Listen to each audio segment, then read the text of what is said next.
네, 지수가 또다시 변동성을 주는데 강보합 쪽으로도 올라오긴 합니다. 그러니까 뭐 저가 매수라고 해야 될까? 그것도 좀 분명히 존재하는 부분이 있어서 자, 기대와 우려는 항상 교차하기 마련인데 자동차 섹터를 한번 점검해 보도록 하죠. 유진투자증권 리서치센터 자동차 커버하고 있는 이재일 애널리스트입니다. 어서 오십시오. 안녕하십니까. 자, 먼저 화물연대 파업을 끝으로 한곱이 넘긴 자동차주 뭐 이렇게 될까요? 이제는 조금 내달릴 수 있을지. 뭐 화물연대 파업이 이슈가 됐었는데 뭐 지금은 그게 뭐 메인 이슈는 아닌 것 같고요. 아무래도 매크로 이슈가 좀 크죠. 그러게요. 이 질문을 이렇게 써놔가지고 네. 화물연대 파업이랑 이 자동차주를 어떻게 했을까? 네, 뭐 6월달 초에는 그게 좀 이슈가 됐었지만 지금은 미국에서 자이언트 스텝을 밟은 이후로 사실은 앞으로 이제 경기 전망이 좀 어떻게 될 건지 그리고 자동차 관련된 수요들이 어떤 방향으로 움직이게 될지 뭐 이 부분이 훨씬 더 중요한 부분인 것 같습니다. 뭐 아무래도 미국에서 금리 인상을 하게 되면은 국내 같은 경우에도 금리 인상이 좀 거슬릴 수 있기 때문에 소비 심리가 좀 악화될 가능성이 있고요. 그리고 자동차는 기본적으로 경기 소비자다 보니까 뭐 할부로 이제 차량을 구입을 하시니까 할부 금리에도 좀 민감하고 이런 부분들이 있기 때문에 좀 기존보다는 조금 어떤 이제 소비에 대한 자동차 소비 심리에 대해서는 좀 악화되는 부분이 반영이 될 가능성이 좀 높다라고 봐야 될 것 같습니다. 그러게요. 그래서 궁금한 게 현대 기아차의 5월달 판매 실적 수치가 중요한데 제가 제일 궁금한 거는 이 판매 실적에 예약 판매도 들어가는지. 예약 판매는 안 들어갑니다. 안 들어가요? 예약 판매는 안 들어가고 이제 실제로 딜리버리라고 하죠. 고객한테 인도된 차량들만 이제 판매로 잡히게 되고요. 근데 이제 생산 대수가 있고 또 판매 대수가 있다 보니까 뭐 생산이 얼마나 늘어났는지 줄어들었는지 뭐 이 부분을 가지고서 또 판단을 할 수 있습니다. 현대차랑 기아가 5월달 판매를 보게 되면은 현대차 같은 경우는 도매 판매가 약 5% 정도 상승을 하면서 전월 대비해서 5% 정도 상승을 했고요. 네. 기아 같은 경우에는 4월달 대비해서 생산이 한 5% 정도 상승을 했기 때문에 뭐 매월 이제는 좀 개선되는 추세 자체는 유지가 됐던 것 같습니다. 근데 지금 좀 우려가 되는 부분들은 6월달 이후부터의 판매가 될 것 같은데 6월 상반기 중에 뭐 아까는 말씀하신 화물연대 파업이 있었기 때문에 생산이 좀 원활하지 못했고 또 이제 고객 인도도 좀 원활하지 못한 부분이 분명히 있었고요.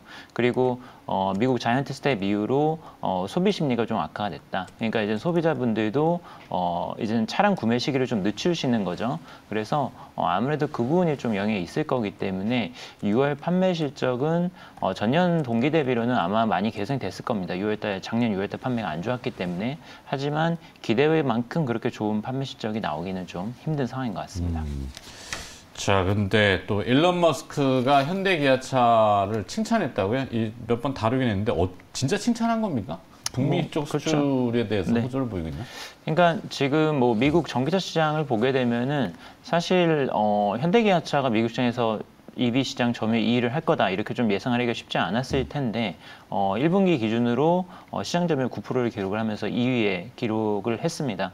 그래서 미국에서 좀 잘할 거라고 예상을 했었던 GM 같은 경우에는 사실은 뭐 탑 5에 못 들어갈 정도로 뭐 이제 기타 메이커로 분류할 정도로 이제 판매가 형편없었고 뭐 3위랑 4위에 이제 포드랑 폭스바겐이 약 5% 정도로 비슷하게 좀 랭크가 돼 있었죠. 그래서 현대기아차가 판매 대수로 봤었을 때에는 거의 뭐 포드나 폭스바겐의 2배 정도를 판매를 한 거기 때문에 전기차 신차 효과를 톡톡히 보고 있다라고 볼 수 있고요.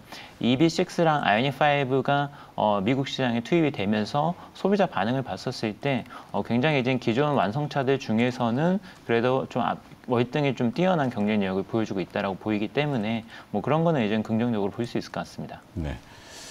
자, 그리고 얼마 전에 현대차가 이 아이오닉 6 티저 이미지 디자인을 공개를 했다고요. 그러니까 신차 효과를 조금 누릴 수 있는지 시장 반응은 좀 어떻든가요?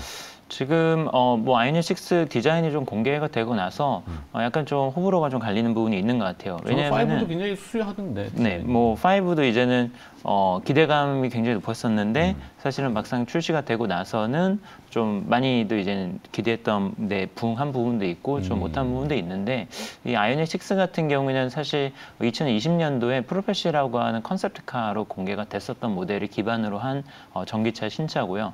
그때 당시에 반응이 굉장히 뜨거웠습니다. 근데 아무래도 이제 컨셉카라고 하는 거는 좀 양산형 모델보다는 조금 더 디자인이 파격적으로 나올 수밖에 없거든요. 그래서 지금 어느 정도 양산 모델들의 구체화된 디자인을 보게 되면은 조금 더 이제는 좀 노멀한 이런 디자인으로 나오게 될 것 같아요. 그래서 이 부분에 있어서는 좀 기대했던 것보다는 못하다. 그래도 충분히 이제는 되게 디자인적으로 좋다. 좀 이렇게 좀 의견이 좀 갈리고 있는 부분인 것 같습니다. 근데 차량의 이제 기술적인 측면을 보면은 일단은 배터리 용량이 아이오닉5보다 좀 많거든요. 77kWh 정도가 투입이 되기 때문에 배터리 용량도 증가를 했고요. 그리고 주행 거리도 520km 정도 맥시멈 이 정도로 나오기 때문에 500km 이상 항속거리 나오면서 좀 기술적인 스펙들이 많이 소비자들의 요구치에 좀 부응을 하게 될 것 같습니다. 그래서 이 차가 앞으로 소나타를 대체하는 볼륨 세단 모델이 될 수 있을 것이다라고 기대가 될 정도로 기대감이 높은 모델이기 때문에 아마도 이제 7월 정도면 공개가 될 것 같은데 좀 네. 많은 기대를 하고 있습니다. 자, 수소차 얘기도 지금 해봐야 되는데 이게 혼자 가는 길은 외롭잖아요. 현대차가 거의 선두를 이미 피칭을 했는데 최근에 보면 볼보가 트럭 이 대형차 쪽에 수소를 이제 트라이 하는 것 같은데 수소 쪽은 좀 어떻습니까? 지금 수소차 같은 경우는 상용차 쪽으로 개발이 굉장히 활발하게 되고 있습니다. 뭐 유럽이나 이제 기타 국가들의 탄소 중립 어떤 장기 로드맵을 보게 되면은 뭐 전기도 굉장히 중요하지만 사실은 수소 에너지를 적극적으로 활용하겠다라는 플랜이거든요. 그래서 수소 에너지가 어떤 이제 수소 경제 자체가 탄소 중립을 가는 데 있어서 굉장히 필수적인 에너지원이 되고 있고 그거를 이제 가장 잘 활용할 수 있는 게 이제 운송 수단. 그리고 뭐 이제 난방, 뭐 발전 이런 부분이 될 텐데 특히 운송수단 중에서도 충전을 굉장히 좀 용이하게 할 수 있는 상용차 쪽에서 굉장히 전망이 밝다라고 이렇게 다들 예측을 하고 있습니다. 그래서 뭐 글로벌리 봤었을 때 가장 이제는 좀 1위라고 할 수 있는 게 다임러 트럭 같은 경우인데 다임러 트럭도 지금 소형 사용차 같은 경우는 전기차로 하겠지만 중대형 사용차 같은 경우는 수소차를 메인으로 해서 탈탄소화를 이루겠다 좀 이렇게 얘기를 하고 있습니다. 그래서 수소차가 뭐 승용차 쪽에서는 아무래도 전기차가 메인스트림이 되고 있지만 상용차는 수소차로 가고 있다 좀 이렇게 볼 수 있을 것 같아요. 네.